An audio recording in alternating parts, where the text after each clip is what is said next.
What if the people sworn to protect you became the ones tearing your family apart?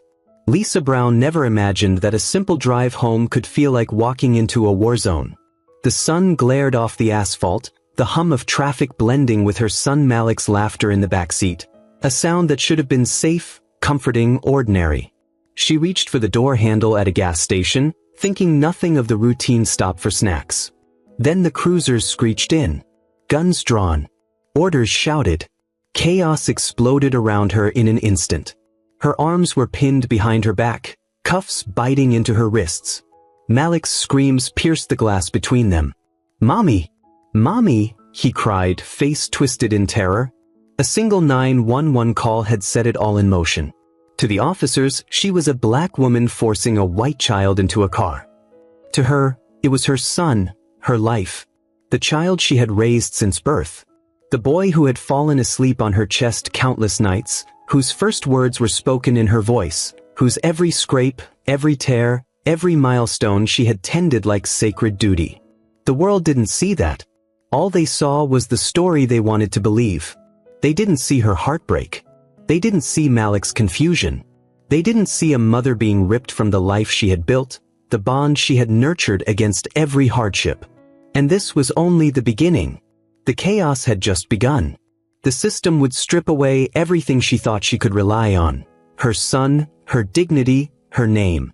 But what they didn't know was that Lisa Brown would fight. And when the truth came out, the world would have no choice but to watch. Subscribe and stay with us till the end of this story, because every second reveals the truth behind one mother's fight for her child, and the shocking justice that follows. To see how everything spiraled from a routine stop into a nightmare no mother should ever face, we need to go back to the very moment the police surrounded her minivan. This is where the real fight for Malik's life, and for justice, begins. Saturday morning's sun glazed over the gas station lot. Lisa Brown eased her minivan into a parking spot, glancing at Malik's small face in the rearview mirror. He was humming quietly, fingers clutching his backpack straps, unaware that the world outside was about to explode. For a fleeting second, everything felt normal. A mother and her son running errands. Snacks, a quick stop, the mundane rhythm of life. She smiled softly, brushing a loose curl from her forehead. Malik's laughter, that simple, unguarded sound, should have been enough to keep her grounded. Then she saw them. Two police cruisers rounding the corner, their tires screeching on the asphalt. The lights flickered red and blue across the lot, flashing in harsh, unnatural rhythm against her windshield. Something tightened in her chest. Her heartbeat jumped. Before she could move, the doors flew open. Guns were drawn. Orders screamed. The officers didn't ask questions. They didn't pause to assess. They only assumed. And their assumption would cost everything. "Get out of the vehicle. Hands behind your back." Lisa's voice trembled. "Wait, you're making a mistake. He's my son." But her words were lost in the chaos. One officer, taller and broader than the rest, yanked open the door. He moved with practiced aggression, the kind that comes from years of assuming guilt before evidence. Malik's face turned pale, lips quivering as his little hands reached toward his mother. The world around her blurred. Her arms were pinned behind her back. Cold metal bit into her wrists. Malik screamed from the back seat, his voice rising over the officers shouting, "Mommy! Mommy! Stop!" Lisa twisted, desperately trying to reach him, but another officer stepped forward, body rigid, blocking her every movement. She felt the metallic pressure of the handcuffs, the harsh grip of authorities smothering her. Every instinct screamed, "Protect him! Protect him at all costs." A single thought anchored her amidst the panic. "This isn't right. This is my son. My blood. My life." But the system didn't see her love. It didn't see Malik's innocence. It didn't see the child who had spent years growing under her care. All they saw was the story they had decided to believe, a black woman abducting a white child. Even as she was dragged from the vehicle, her eyes never left Malik's. She memorized every tear-streaked face, every desperate gesture, every flash of fear in his wide, innocent eyes. She promised herself silently, "No matter what happens, I will make them see the truth." The officers didn't hesitate. They led her across the asphalt, ignoring her protests, ignoring Malik's cries. A crowd began to gather at the pumps, phones raised, recording snippets of a scene they didn't yet understand. But Lisa had one thing they couldn't take, her resolve. "Stay calm," she whispered to Malik, even though he couldn't hear her. "Stay strong." Her words were a lifeline, even if only she could feel their truth. Then came the words she had feared, "You're under arrest for kidnapping." It hit her like ice in her chest. The reality of her son being taken from her, stripped of his safety, her embrace, her protection, was too much to bear. Yet in the cold, heavy air of injustice, a spark ignited in her heart. A fire that would not be extinguished. Because they could take her freedom, they could take Malik, they could try to erase her identity, but they could never erase the truth. She had proof. She had witnesses. And she had the courage to fight back. The scene ended in chaos. Flashing lights, officers arguing commands, Malik screaming, and Lisa being pushed toward the cruiser. But the story was far from over. Somewhere in the back of her mind, she knew the system had underestimated her. And that underestimation would be their greatest mistake. The doors of the police cruiser slammed, muffling Malik's screams, but not the sound in Lisa's chest, the sound of a mother's heart breaking. She pressed her head back against the cold metal, struggling to breathe, her wrists raw and burning from the handcuffs. Malik's cries were distant now, yet every wail tore at her resolve. She could feel the judgment in the officer's eyes, assumptions made before a single fact had been checked, before the truth had even been considered. Inside the station, the fluorescent lights cast a harsh glare over the concrete floor, starkly contrasting with the warmth of the world she had built for her son. She was guided to a small, sterile room, where the metal bench waited, cold and unyielding. Around her, the officers spoke in clipped, authoritative tones, repeating phrases that sounded rehearsed. "You match the description. Procedure is standard. We must follow protocol." Words that stripped her life down to accusations, that ignored her son screaming in the back of the cruiser, that ignored everything that made Malik hers. Every moment was a test of endurance. When she tried to explain, to demand that Malik be brought to her, she was met with indifference. A young officer waved her off. "We're following orders. That's all you need to know." A wave of disbelief crashed over her. The world she had trusted, the legal system, law enforcement, the media, was twisting her story. Her phone buzzed once, twice, and then again. Messages from colleagues, friends, even anonymous tips. But she couldn't reach him. Malik was in the hands of a system that had deemed her unfit, without evidence, without consideration. They had taken him to child services, leaving her alone, cuffed and trembling, her only proof the bond she had nurtured for years. And the media had already started spinning. Headlines labeled her a potential kidnapper. Some reporters didn't even attempt to contact her. The narrative was set: the black woman abducted the white child. Her life, her son, reduced to a story that fit their assumptions. She could feel the weight of every misinformed glance, every whispered comment. They weren't just arresting her, they were attacking her identity, her love, her truth. Lisa clenched her fists, feeling the fire building inside. She wasn't going to stay silent. She had spent her life advocating for others, protecting children, ensuring the vulnerable were safe. And now, the system had used the same authority to try to destroy her. But she had something the system didn't anticipate: a memory, a record, a promise she had made to Malik the day she took him in, that she would protect him at all costs. Even through the chaos, she began to piece together the narrative. The 911 call, the description, the timing, it all followed a pattern she had seen too many times. She remembered colleagues whispering about cases dismissed, children reunited with abusive guardians, parents stripped of rights. The tools of injustice were familiar now, and she recognized the machinery turning against her. The hours crawled forward.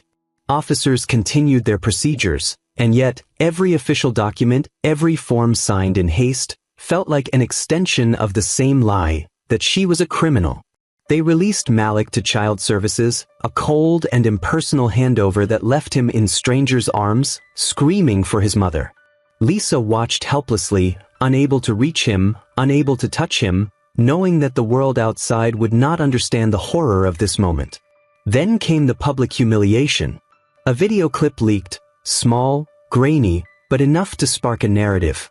Lisa's voice, shouting to officers, was barely audible over Malik's cries. Yet the comments flooded social media, echoing the same bias. She matched the description. Probably lying, watch your kids around strangers. The system wasn't just failing her, it was feeding the story of her guilt to the world. But within the despair, a seed of defiance grew. Lisa realized that if she could survive this, if she could hold her composure and gather evidence, she could expose the injustice. She would prove, not through words alone, but through proof, that Malik was hers, the child she had raised, the child who called her mom. And the officers who thought they could erase the truth were about to be surprised. A phone buzzed on the desk in front of her. A friend had captured the moment Malik cried out as he was taken, the raw footage of a child's fear. It was the first piece of leverage, the first step in turning the story on its head. But she knew it wasn't enough. She would need more. Medical records, adoption papers, witnesses. She would need to fight the entire system. Her mind raced, strategizing. Every detail mattered. The timing of the arrest, the officers involved, the chain of custody. Every misstep on their part would be a weapon she could use. And there were already cracks in their story, small inconsistencies she had noticed even while cuffed. But the system wouldn't go down quietly. She could feel it, the institutional machinery tightening around her like a vice. And yet, the fire in her chest refused to burn out. The chaos was only beginning. The video went viral before Lisa could even blink. Grainy, raw, heart-wrenching footage of her being dragged from her minivan while Malik screamed in the backseat had made its way to every corner of social media. Every phone in the city seemed to vibrate with the same image, a black mother accused of kidnapping her own son. The clip didn't need words. The silence between her sobs and Malik's cries spoke louder than any headline. Lisa watched the notifications pile up, each ping cutting into her chest like a knife. Messages from friends, strangers, activists, some full of support, others laced with bias and disbelief. She clenched her fists, refusing to let the rage cloud her judgment. She had to focus. The officers thought they had silenced her, but now the story had a life of its own. Protests ignited across the city. People demanded justice, chanting for a mother who had been treated like a criminal. The hashtags trended in minutes. Hashtag justice for Lisa, hashtag free Malik, hashtag stop racial profiling. The officers who thought this would be a simple case of intimidation were blindsided. The system's veneer of control was cracking under the weight of public scrutiny. Inside the department, panic spread. Police brass scrambled to spin the narrative, releasing statements that claimed proper procedure and suspect description matched. The media, hungry for sensation, ran with the story, framing Lisa as a potential threat, a black woman in the wrong place at the wrong time. Every misinformed comment and viral post threatened to drown out the truth. But Lisa wasn't alone. A whistleblower within the police department had been tracking the officers' actions for months. Evidence had been quietly collected, showing patterns of racial bias, repeated false accusations, and procedural abuse. The leak had begun, and suddenly the officers' laughter, their training excuses, and their arrogance were laid bare for the public to see. The city erupted. News outlets aired side-by-side comparisons of the viral video with adoption records, interviews with neighbors, and footage from surveillance cameras that proved Lisa's story. The officer who had made the arrest was now under scrutiny. Calls for internal investigation flooded the department. Citizens demanded accountability, and elected officials could no longer ignore the scandal. Lisa sat in a small office, watching the chaos unfold on multiple screens. Her heart raced not with fear, but with purpose. Every post, every tweet, every news clip reinforced one fact. Malik was hers, and the truth was unstoppable. But the system was not passive. The department had started a counteroffensive, leaking her past records to paint her as unstable, a manipulative single mother who had trouble following rules. Her stomach twisted as she read the words. They were trying to rewrite her story, to erase her reality and replace it with a lie. She felt Malik's presence even in the empty room, imagining his wide eyes, his small hands gripping her shirt, trusting her to protect him. That image anchored her. She would not falter. She would fight. By evening, City Hall had become a battleground of narratives. Journalists were being blocked from certain offices, public defenders whispered warnings about potential retaliation, and social media algorithms began burying key posts. Yet, every obstacle only fueled Lisa's determination. The more the system tried to suppress the truth, the louder her voice became. Then came the first breakthrough. A verified source within the department sent her encrypted files. Officer reports, internal communications, and even body cam audio that hadn't been intended for public release, all confirming what Lisa already knew: Malik had never been in danger. She was the victim. The officer's actions had been premeditated, influenced by racial bias, and executed without verification. Her pulse raced as she realized the magnitude of what she held. This wasn't just about her. This was about every child, every parent, every family who had ever been silenced by systemic prejudice. And now, with proof in her hands, the city had no choice but to listen. The retaliation didn't stop. Anonymous threats arrived, warning her to drop the case, to stop fighting, to let the system win. She ignored them. Her lawyer confirmed the threats were serious, but Lisa refused to let fear dictate her actions. Every keystroke, every press release, every social media post was a calculated strike against the injustice that had tried to bury her family. Late at night, Lisa leaned back in her chair, exhaustion clawing at her body, but her eyes burned with focus. The next day, she would go public with the documents, with Malik's story, with the evidence that could topple a department. She knew the officers were already scrambling, trying to find ways to discredit her, but the leak had shifted the power. The city had tasted the first glimpse of the truth, and the shockwaves were only beginning.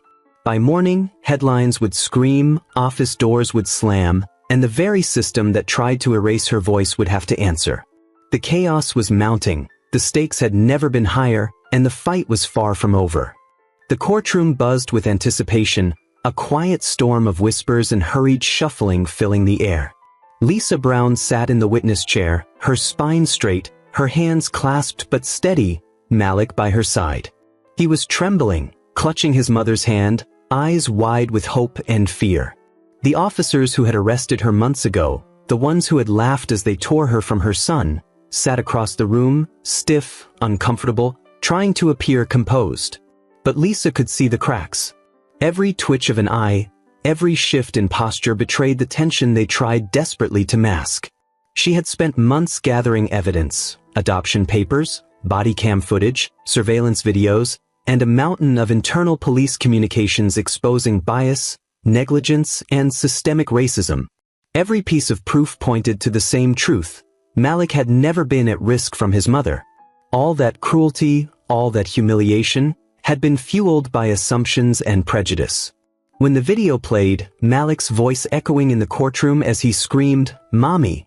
On the day of the arrest, a hush fell. Faces in the courtroom tightened, jaws clenched, and even some officers shifted uncomfortably in their seats. Lisa's heart pounded, but she stayed composed, letting the truth speak louder than fear, anger, or intimidation. The prosecutor turned to the officers, his voice firm. "Do you recognize this conduct? Do you acknowledge the mistakes made that day?" Officer Reed's face, pale now, no longer carried the smug arrogance it once did. The realization that every action, every assumption, every laugh had been recorded and would now be publicly scrutinized weighed heavily. His voice wavered. We followed procedure." Lisa shook her head slowly. Procedure doesn't strip a mother from her child without proof. Procedure doesn't justify terrorizing a family because of the color of their skin. Her words hit like a hammer. The courtroom was silent. Even Reed looked down, shame creeping across his face. The judge leaned forward. "Based on the evidence presented, the court finds the officers acted beyond their authority and in violation of civil rights statutes. Full restitution and accountability measures will follow." Lisa exhaled, feeling the first deep relief she had felt in months. Malik squeezed her hand, A silent acknowledgement of her fight, their fight, and the truth finally being heard. She looked at him, his small, wide eyes reflecting trust and courage, and realized that the fight had never been just for her. It had been for him, for every parent, for every child who could have faced the same injustice. Outside the courthouse, the media swarmed, flashes popping, questions shouted. Lisa's voice carried over the chaos. They called it protection. I call it kidnapping, under color of law. This is why every parent, every citizen, must hold the system accountable. The officers who had once ignored her, mocked her, and endangered her son were now facing the consequences. Internal investigations, disciplinary action, and a permanent mark on their careers. Officer Reed, standing beside his fellow officers, finally looked at Lisa with a hint of remorse. The smirk was gone. He whispered to a colleague, almost inaudible, "We were wrong. I didn't see it." A moment of truth, small but significant. A human realization that systemic cruelty often begins with blind assumptions. Months later, Lisa and Malik returned to their home. The house, once heavy with fear and tension, now hummed with quiet normalcy. Malik's laughter returned slowly, filling the empty corners with life. Lisa reflected on the journey, the viral video, the public outrage, the court battles, the personal threats. They had all tested her, but they had also revealed the power of truth, courage, and persistence. She stood by the window looking out over the city. The world had witnessed the injustice, and justice had been delivered, not perfectly, but decisively. Her son had learned an invaluable lesson, that even in the face of institutional cruelty, love, truth, and perseverance could prevail. They tried to silence her for one night. They tried to erase her voice. But she found strength she didn't know she had. And in the process, she gave voice to every parent and child who might one day face the same fight. If you were moved by Lisa and Malik's story, don't stay silent. Like this video, subscribe to the channel, and comment below your thoughts. Share where you're watching from and help others learn the power of standing up against injustice. Every voice matters, every story counts, and together, we can shine a light on truth.